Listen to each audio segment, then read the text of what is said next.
অবশেষে গুঞ্জন হলো সত্যি, রাজনীতিমরুর গলায় মালা দিলেন সামান্থা। দীর্ঘদিনের প্রেম ও গুঞ্জনকে সত্যি প্রমাণ করে দ্য ফ্যামিলি ম্যান খ্যাত নির্মাতা রাজনীতিমরুর সঙ্গে গাঁটছড়া বাঁধলেন অভিনেত্রী সামান্থা রুথ প্রভু। সোমবার 1 ডিসেম্বর সামাজিক যোগাযোগ মাধ্যমে বিয়ের ছবি প্রকাশ করে নিজেই সুখবরটি নিশ্চিত করেছেন সামান্থা।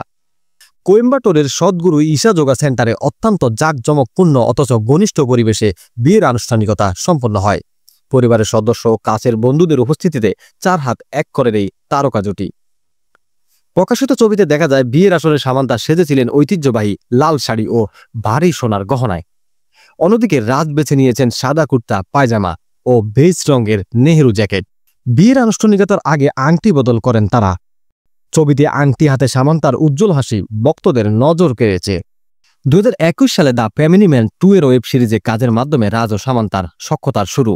পরবর্তীতে সিটাডেল হানি মানি প্রজেক্টের কাজ করার সময় তাদের সম্পর্ক আরও গভীর হয় এবং প্রেমে রূপ নেয়।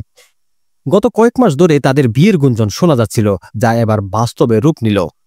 এটি সামান্থা ও রাজ উভয়েরই দ্বিতীয় বিয়ে। এর আগে 2017 সালে সামান্থা অভিনেতা নাগা চৈতন্য এবং রাজ শ্যামলীদেকে বিয়ে করেছিলেন। অতীতের সব স্মৃতি পিছনে ফেলে এই নবদম্পতি এখন নতুন অধ্যায় শুরু করলেন।